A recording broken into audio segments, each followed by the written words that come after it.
Okay, friends, today I am going to read you a book that's on Epic. You may have read this book before. It's about a young girl who is an engineer. The title of the book is Rosie, Revere, Engineer, written by the author Andrea Beaty and illustrated by David Roberts. Let's get reading. Rosie, Revere, Engineer. Remember, an engineer is someone who constructs, and oftentimes they construct to solve problems. We'll think about that as we're reading about Rosie Revere. This is the story of Rosie Revere, who dreamed of becoming a great engineer. In Lila Greer's classroom at Blue River Creek, young Rosie sat shyly, not daring to speak.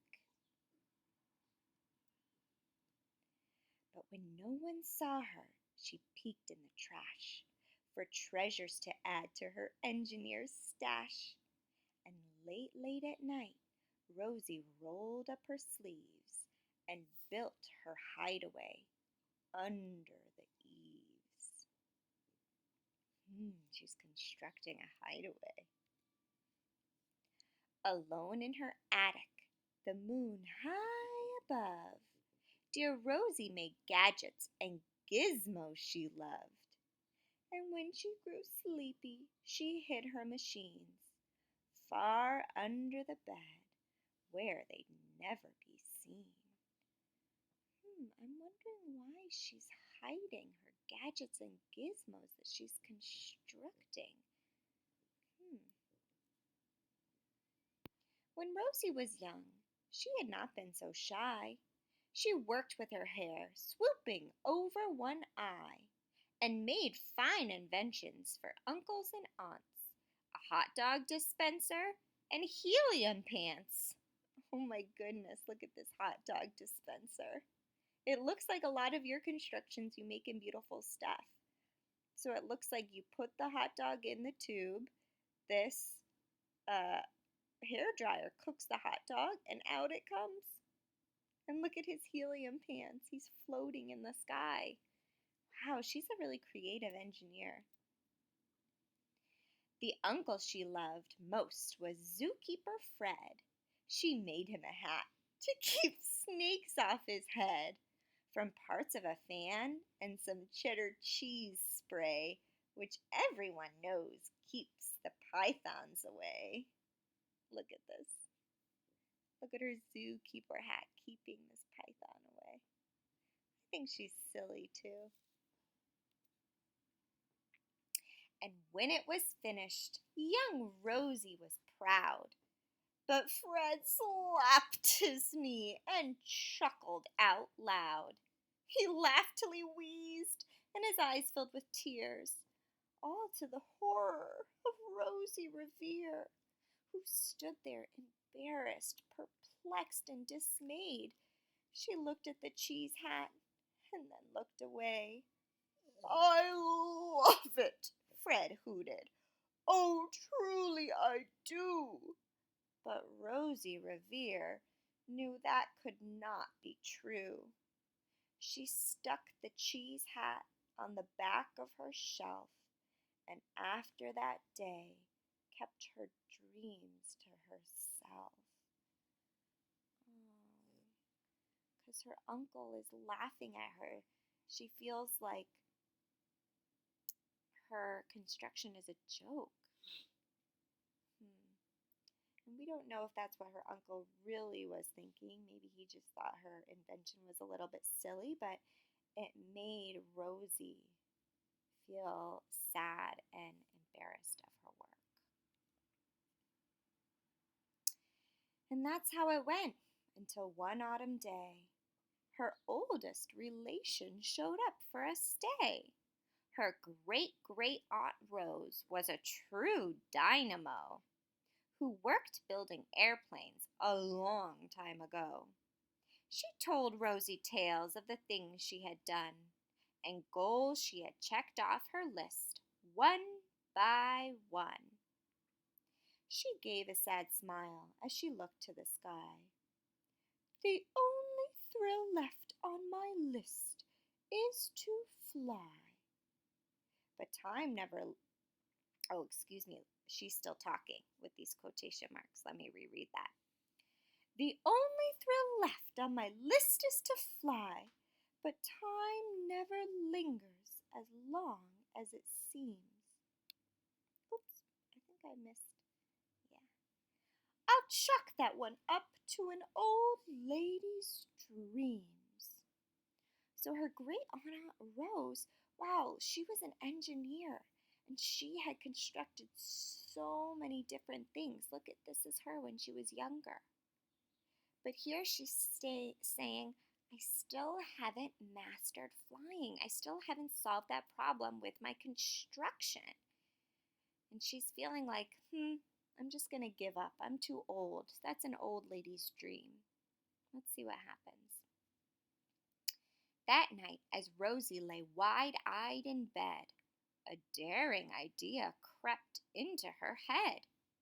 Could she build a gizmo to help her aunt fly? She looked at the cheese hat and said, No, not I. But questions are tricky and some hold on tight, and this one kept Rosie awake through the night. So when dawn approached and red streaks lit the sky, young Rosie knew just how to make her aunt fly. She was inspired. She worked and she worked till the day was half gone, then hauled her cheese copter out onto the lawn to give her invention a test just to see the ridiculous flop it might turn out to be. Strapped into the cockpit, she flipped on the switch. The helio cheese copter sputtered and twitched. It floated a moment and whirled round and round, then froze for a heartbeat and crashed to the ground. I love how the author made the words look like they're swirling in the sky with the helio cheese copter. That was really creative. Then Rosie heard laughter and turned round to see the old woman laughing and slapping her knee. She laughed till she wheezed and her eyes filled with tears, all to the horror of Rosie Revere, who thought, oh no, never, not again. Will I try to build something to sputter or spin or build with a lever, a switch, or a gear, and never will I be a great engineer.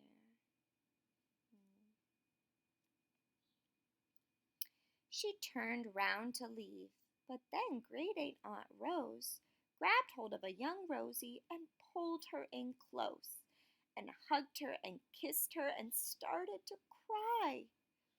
You did it! Hooray! It's the perfect first try. This great flop is over. It's time for the next. Young Rosie was baffled, embarrassed, perplexed. I failed, said dear Rosie. It's just made out of trash. Didn't you see it? The cheese copter crashed. Yes, said her great aunt. It crashed, that is true. But first it did just what it needed to do. Before it crashed, Rosie, before that, it flew. Your brilliant first flap was a raging success. Come on, let's get busy and on to the next. She handed a notebook to Rosie Revere, who smiled at her aunt as it all became clear. Life might have its failures, but this was not it. The only true failure can come if you quit. Look at this. This looks like her design journal, and she's using graph paper just like we used in our class. Look at all of her ideas for designing a construction that will fly. And she has little notes here. Look at these little notes are of different engineers and pilots who flew. So it looks like she's also doing research. She's learning about other people and machines that have flown before. Wow, that's a great idea.